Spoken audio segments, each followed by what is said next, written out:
안녕하세요. 저는 현재 그동안 살면서 누구한테 피해준 적 없이 정말 열심히 살아왔다고 생각했었어요.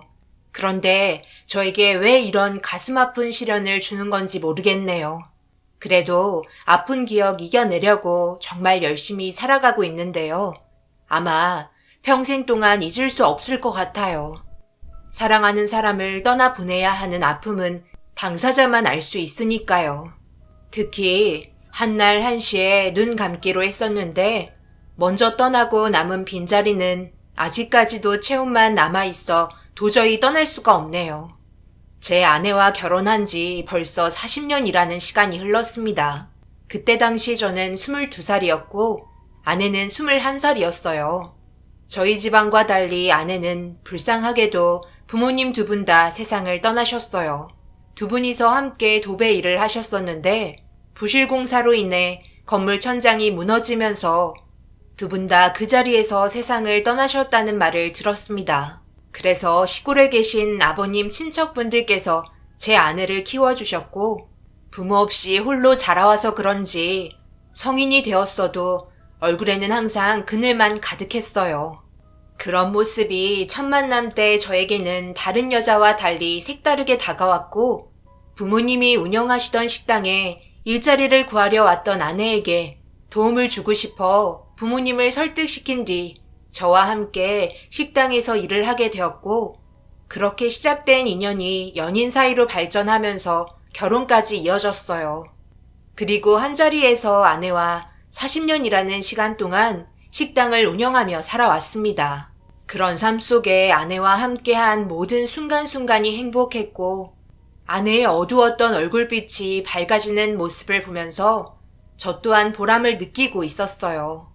그런데 물 한 방울 안 묻히고 편하게 살아갈 수 있도록 만들어주지 못해서 그런 건지 그저 나이를 먹어서 누구나 오게 되는 건강 문제가 좀 더 빨리 온 건가 싶어 안 좋아지는 건강 문제에 병원을 찾았는데 충격적이게도 아내의 몸에 문제가 생겼다는 걸 알 수 있었고 직장암 판정을 받게 되면서 저희 집안이 휘청거릴 정도로 위기가 찾아왔습니다. 그래도 항암 치료 받으면 좋아질 수 있다는 의사의 말에 다음날부터 입원을 하게 되었고 하루라도 빨리 몸이 좋아져 그동안 가지 못했던 여행이나 자주 다니며 요양하기로 했었어요. 하지만 이 또한 제 욕심이었는지 점점 말라가는 아내의 모습이 안쓰러웠고 항암 치료 받으며 괴로워 눈물을 흘리던 아내를 꽉 껴안아 주었네요. 이때 저도 모르게 하늘을 원망하게 되더라고요. 왜 하필 제 아내인지 아직 행복하게 해주지도 못했고 매일 식당 일에 치여서 제대로 된 여행조차 떠나지 못했는데 현실에서 벗어나지 못하고 속으로만 계획했던 게 후회로 밀려오고 말았습니다. 이런 불행이 모든 걸 산산조각 내면서 너무 괴로워 결국 20년간 끊었던 담배를 입에 물었네요. 2번 다시 담배는 입에 대지 않겠다고 아내와 약속했지만 극도의 스트레스를 해결할 수 있는 방법을 찾지 못해 정신적으로 너무 힘들었어요. 이런 모습을 지켜보고 있었던 막내딸에게도 미안한 마음만 들었습니다. 저는 괜찮아요. 지금 결혼이 문제가 아니잖아요. 엄마 건강이 당연히 우선이죠. 하루라도 빨리 좋아져야 할 텐데. 시부모님께서도 결혼식을 미루는 게 좋을 것 같다고 하셨어요. 오늘 저녁에도 병원에 들리실 거죠? 나는 항상 옆에 붙어 있지. 요즘 살도 많이 빠지고 입맛도 떨어졌는지 한 숟갈 뜨는 것도 힘든 것 같더라고. 그래도 김서방이 옆에서 잘 보살펴준 덕분에 내가 마음이 좀 놓이네. 내일 올라온다고 했지? 출장 가서도 여기 신경 쓰느라고 일 처리를 잘했을지 걱정이네. 너무 서두르지 말고 안전운전하면서 조심히 올라오거라.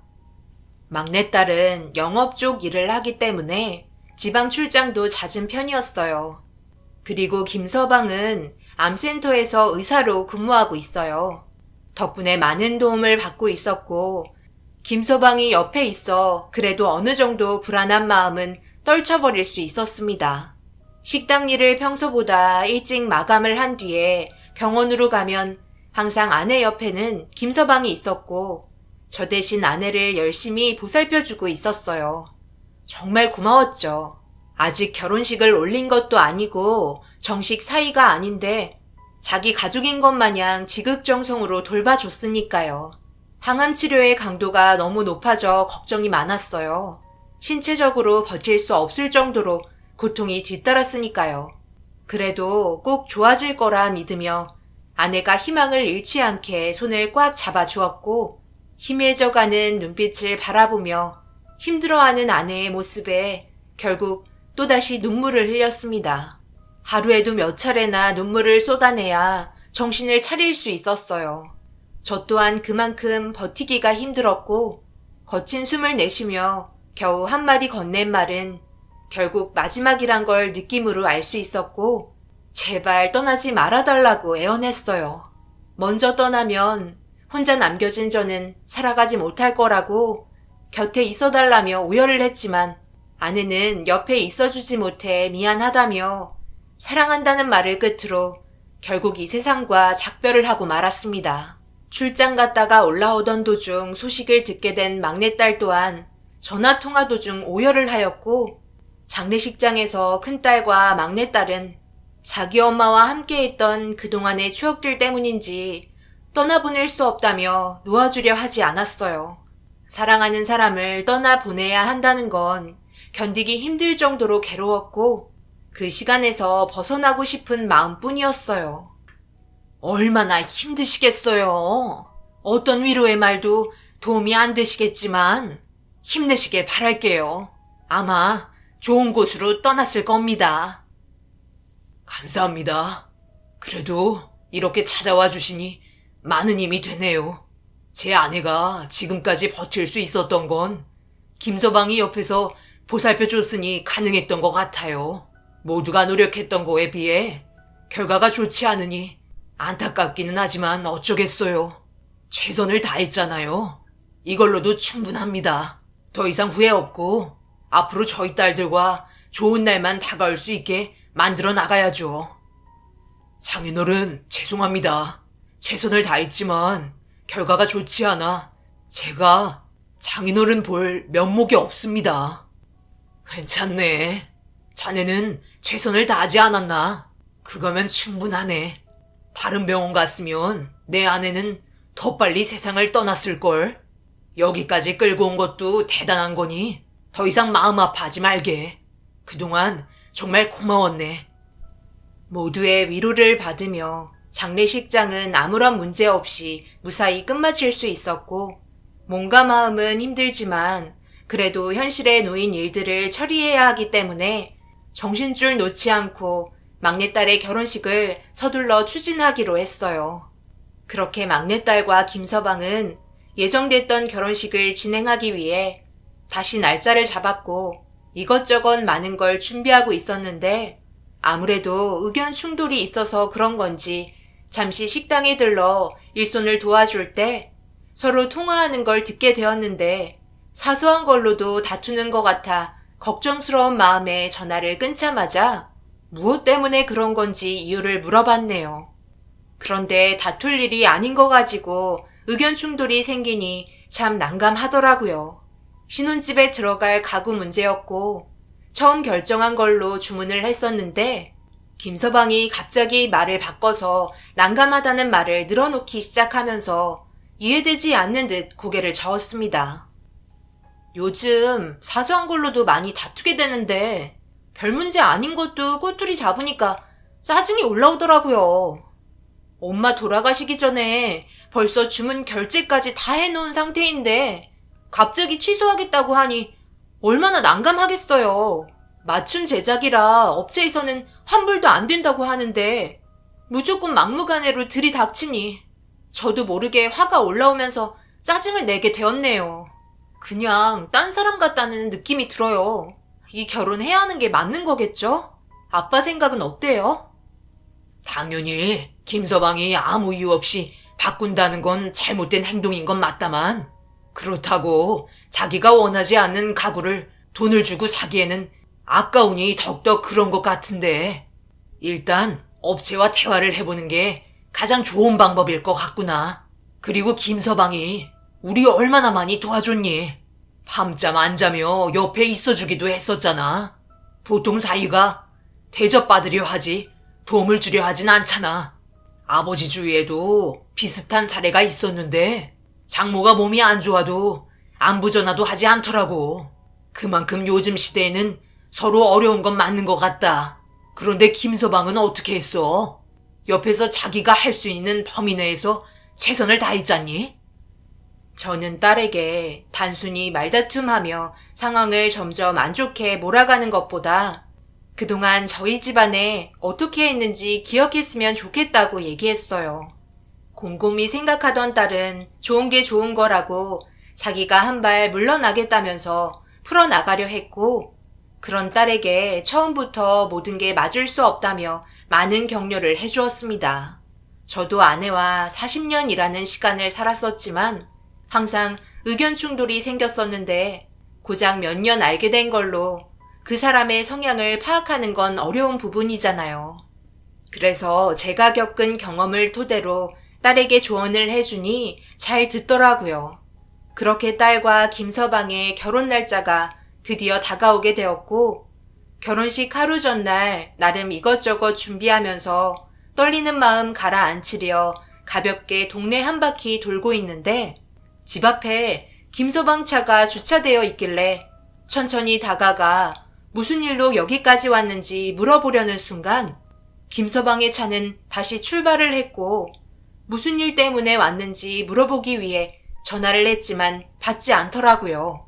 별일 아니니까 그냥 돌아갔겠지 생각하며 집으로 들어가려 하는데 사부인에게 전화가 걸려와 무슨 일인가 싶어 전화를 받았습니다. 무슨 일 있으신가요? 지금 시간이 전화할 시간은 아니라서요. 방금 김서방이 집 앞에까지 왔다가 다시 돌아갔네요. 그래요? 만나지는 않았고요. 하루 종일 무슨 할 말이 있는지 불안해하길래 왜 그런 건지 물어보니 사돈어른 만난다길래 무슨 일인가 싶어 전화해봤네요. 아무 일 없는 거예요? 제 아들이 계획에 없는 일정은 웬만해서 만들지 않거든요. 사부인의 말에 무언가 있는 듯해 통화를 끝내고 김서방에게 전화를 걸었어요. 하지만 받지 않았고 의문의 행동들만 남긴 채 그렇게 다음날 결혼식을 진행하게 되었네요. 김서방의 얼굴을 보자마자 전날에 찾아왔었냐고 물어보니 그냥 잠시 들리려다가 불이 꺼져 있어 주무시는 것 같아 돌아갔다며 별일 아니라고 말을 흘리면서 다른 분과 인사를 나누고 있었어요. 그런데 사부인의 표정이 계속해서 좋지 않더라고요. 얼굴빛이 창백하고 체한 것 같은 표정이라 사돈어른에게 상황을 물어보니 아침부터 그랬다며 결혼식 진행을 걱정하고 있었습니다. 그렇게 애지중지 키운 막내딸과 사진도 찍고 축하해주러 찾아오신 분들에게 밝게 인사를 하고 있는데 딸에게 전화가 왔어요. 파우더룸에서 간단하게 화장할 수 있는 파우치를 놓고 왔다며 갖다 달라고 부탁하길래 결혼식 진행 시간도 얼마 남지 않아 급하게 파우더룸으로 향했어요. 그렇게 파우치를 챙겨 나가려고 하는데 문고리에 누군가 복주머니를 걸어놨더라고요. 두툼하게 무언가 들어가 있었고 저희 가족 외에는 사용하시는 분들이 없어서 복주머니를 자세히 보니 사부인 옆구리에 있던 복주머니였고 흘리고 간 걸 청소하는 직원이 걸어놨을 거라 생각해 복주머니를 들었는데 그 안에 무언가 들어있었고 안을 살펴보니 몇 번을 접어든 종이와 녹음기가 함께 들어있었습니다. 그래서 이게 뭔가 싶어 안의 내용을 펼쳐본 순간 들고 있던 종이의 내용에 손이 떨리기 시작했고 함께 들어있던 녹음기를 켜자마자 들려오는 김서방의 목소리는 상당히 좋지 않았어요. 그리고 그 내용을 듣고 있던 저는 정신줄을 놓게 되었고 넋이 나간 표정을 하곤 문을 열어 김서방에게 걸어갔습니다. 녹음기에서 흘러나오는 대화 내용에 식장에 있던 사람들이 저를 바라보며 술렁이기 시작했고 김서방 앞에 다가선 순간 주먹을 움켜쥔 채 얼굴을 향해 날리고 말았습니다. 순식간에 결혼식장에는 정적이 흐르면서 저희에게 이목이 집중되었습니다. 그리고 녹음기의 내용을 다시 재생시켰고 그걸 듣고 있던 김서방의 얼굴은 사색이 된 채 주저앉고 말았네요. 너는 지금 이대로 결혼식을 진행하자는 거야? 제정신이니? 평생 동안 숨기며 살 수 있을 것 같아? 왜 그냥 왔어? 무릎 꿇고 빌어도 네가 한 행동은 용서받을 수 없는 일이라는 걸 알고 있잖아. 알아서 잘 처리하겠지 생각했는데 그냥 오면 다음날 결혼식은 어떡하라고? 생각이 있긴 한 거니? 지금이라도 늦지 않았다. 당장 가서 사돈 어른께 무릎 꿇고 용서를 빌거라. 그렇지 않으면 너의 죄는 점점 더 커지게 되어 있는 거라고. 제발 엄마 말 좀 들으면 안 되겠니? 엄마가 제 입장이 안 돼봐서 그래요. 어떻게 제 입으로 장인어른께 말을 꺼낼 수 있겠어요. 저는 절대 그렇게 하지 못해요. 그리고 이 일은 어머니와 저만 입 다물고 있으면 끝이라고요. 제발 부탁이니 더 이상 일을 키우지 마세요. 제가 장인어른 집에 가서 왜 차를 돌렸는지 알아요? 어차피 엎질러진 물이고 주워 담을 수도 없는데 안 좋은 방향으로 끌고 가는 것보다 제가 사랑하는 여자와 결혼하면서 평생 제가 잘못한 행동에 대해 마음속으로 용서를 비는 게 좋지 않겠어요?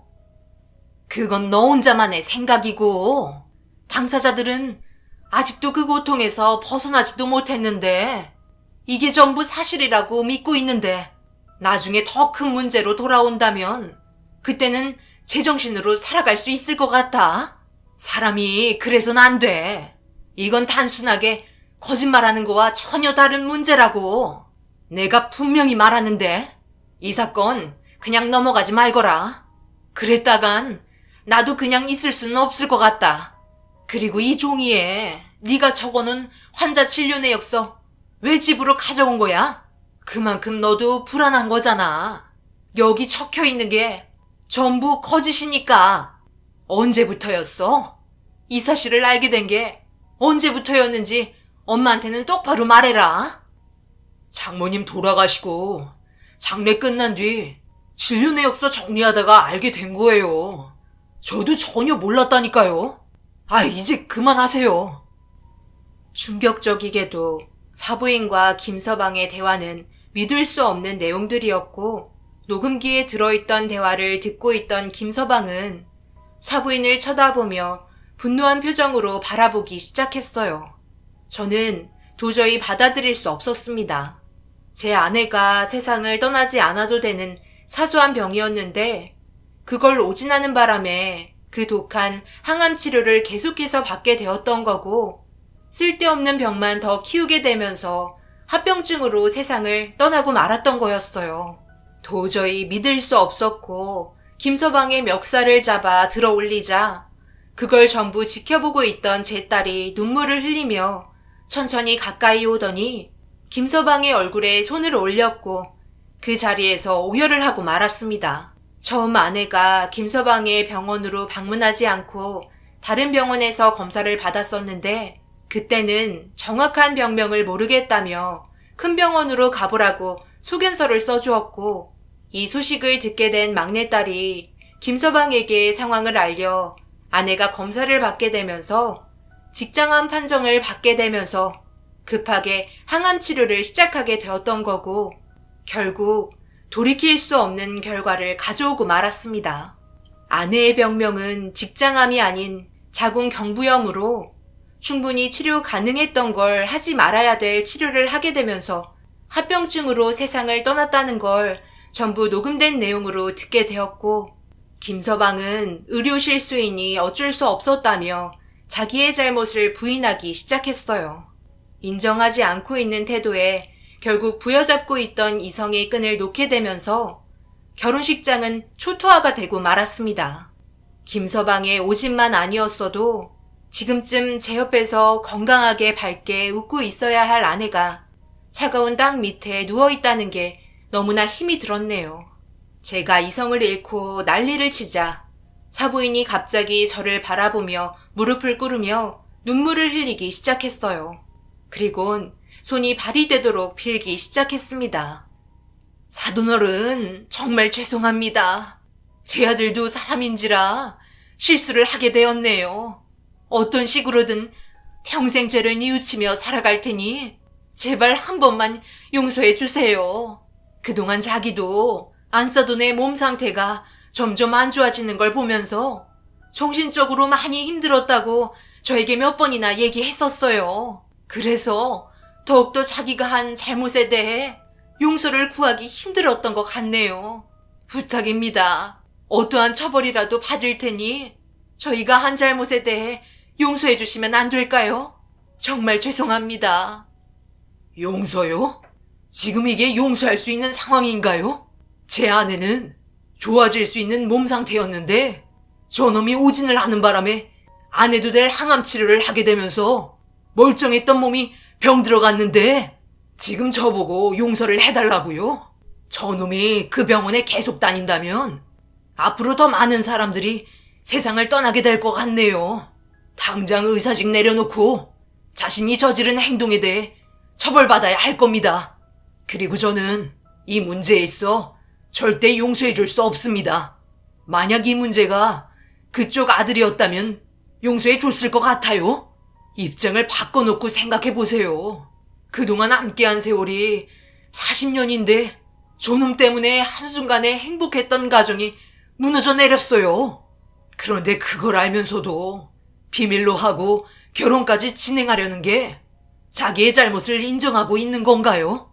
그리고 왜 너희 어미가 무릎을 꿇고 손이 발이 되도록 빌어야 하는 겐가? 당사자인 자네가 빌어야 하는 거 아닌가? 이놈 표정 보게. 잘못을 인정하지 않는다는 거야. 너희들은 항상 그렇지.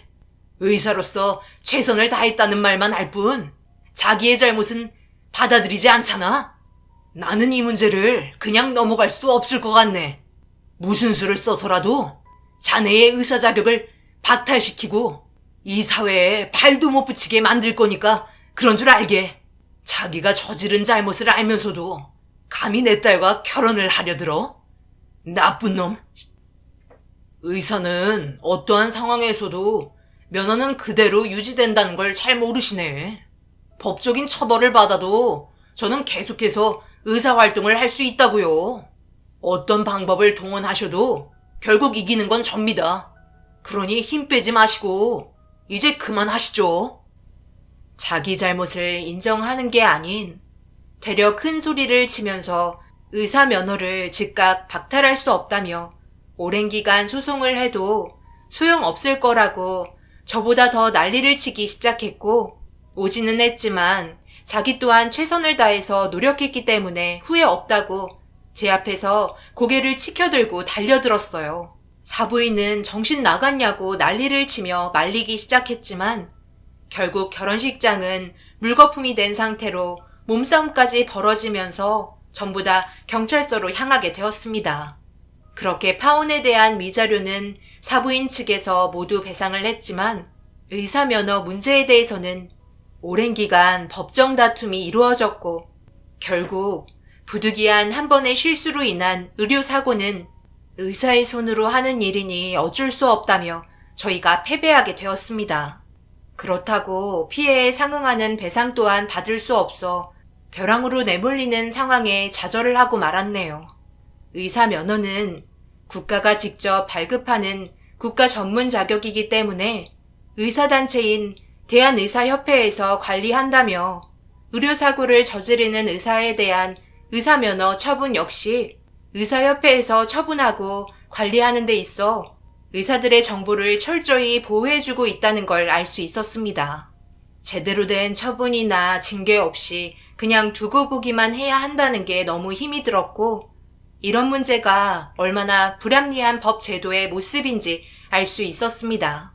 사람의 생명을 다루는 의사도 사람이라 오진을 할 수 있다는 건 인정하는 부분이지만 자신의 잘못을 받아들이지 않는다는 게 너무 화가 치밀어 오르고 보란듯이 떳떳하게 병원에서 근무를 하고 있는 걸 보니 제 마음이 무너져 내리네요.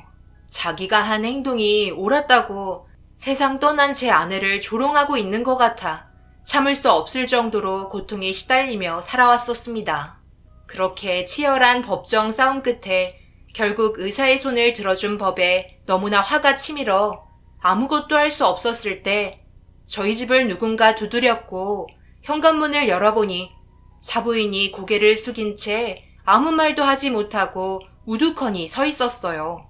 동정하러 왔냐며 얼굴을 보자마자 소리를 질렀고 사부인은 눈물을 흘렸습니다. 정말 죄송합니다. 이렇게까지 될 거라곤 저희도 생각하지 못했습니다. 저희도 제 아들과 지금 인연을 끊은 상태입니다. 이런 걸 드려도 마음의 상처가 치유되지 않겠지만 어떻게 해서든지 보상을 드리고 싶어 준비해 왔습니다. 제발 받아주시고 힘든 마음 풀어주셨으면 합니다. 이런 식으로 찾아와 봤자 당연히 좋은 말 안 나온다는 거 잘 압니다. 철판이 두꺼운 거요? 잘 알면서 이까짓 돈 몇 푼으로 모든 상황을 정리시키려는 게 맞는 거예요? 잘 사는 사람들은 돈으로 전부 메꾸면 된다고 생각하나 봐요. 이런 거 다 필요 없으니까 제 아내 다시 살려내고 그 버르장머리 없는 놈 의사 면허를 박탈시키던 아니면 의사직을 그만두게 하던 어떤 수를 써서라도 병원에서 근무하지 못하게 하세요. 그리고 다시 한 번 더 찾아온다면 저도 어떻게 될지 모르겠네요. 지금도 겨우 정신 붙잡고 있으니 제발 더 이상 저희와 만나는 일이 없었으면 좋겠습니다. 그게 차라리 좋을 것 같네요. 이까지 종이 쪼가리 다시 가져가세요. 저도 암이라네요. 대장암 사기 판정 받았습니다. 아마 아들 잘못 키운 탓에 벌 받은 것 같아요. 제가 눈 감기 전에 용서받고 싶어서 그런 거니 부탁드립니다. 그리고 이건 제가 받은 진단서예요. 앞으로 길어야 몇 달이라는데 그 전에 사돈 어른께 용서를 받고 싶습니다. 아무것도 해결 못하고 눈을 감게 된다면 마음이 편하지 않을 것 같아요. 제가 대장암이라는 거 저희 가족은 아무도 모르고 있어요. 아들 문제는 사돈 어른이 걱정하시는 만큼 저도 많은 생각하고 있으니 저를 믿고 그만 마음 풀어주셨으면 좋겠습니다. 떠나는 길 조금이나마 후련해지고 싶으니 부탁드립니다. 사부인의 갑작스러운 말에 충격을 받았고 대장암 사기 판정을 받은 진단서를 바라보고 있을 수밖에 없었어요. 그 순간 어떤 식으로 말을 이어나가야 할지 몰라 아무 말도 하지 못한 채 돌아가시라는 말 한마디 하고 문을 닫았습니다. 그 뒤로 사부인은 두 번 다시 저희 집에 찾아오지 않았고 몇 달 뒤 세상을 떠났다는 말을 듣게 되었어요. 그런데 암으로 세상을 떠난 게 아닌 교통사고였고 사부인 옆자리에는 그놈이 함께 타고 있었습니다. 그놈은 그래도 목숨은 건졌지만 다리와 팔에 심각한 골절상으로 철심을 박아야 했고 결국 의사 면허는 있어도 의사 생활을 할 수 없을 정도의 몸을 가지게 되면서 그 충격으로 인해 폐인이 되었다는 말을 접할 수 있었네요. 마지막 떠나는 길 사부인은 아들과 함께 떠나고 싶었던 걸까요? 아니면 단순 사고였을까요? 어찌됐든 주어진 결과대로 살아야 하는 그놈과 저는 두 번 다시 얼굴 안 보며 살겠지만 평생 살면서 자기가 한 잘못에 대해 뉘우치며 살았으면 좋겠어요. 제 막내딸이 아직까지도 오진으로 인해 세상을 떠난 점에 있어 충격에 벗어나지 못하고 있습니다.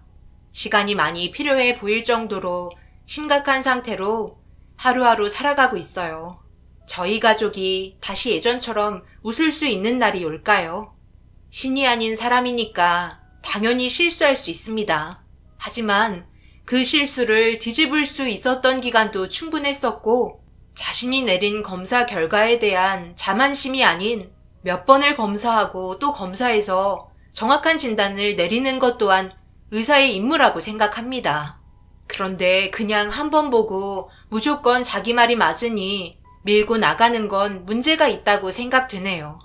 분명 저 말고도 엄청나게 많은 분들이 오진으로 인해 겪게 되는 어려움들이 있을 거라 생각합니다. 그런 상황에 있어 아무것도 하지 못하는 건 힘없는 저희들이네요. 하루빨리 법이 바로 잡혔으면 하는 바람입니다. 제 사연 들어주신 분들 정말 죄송합니다. 제 아내가 너무 억울하게 세상을 떠나게 돼서 마음이 아파 여러분들께 하소연을 했네요. 좋은 날만 가득하셔야 하는데 무거운 마음 안겨드려 죄송할 뿐입니다.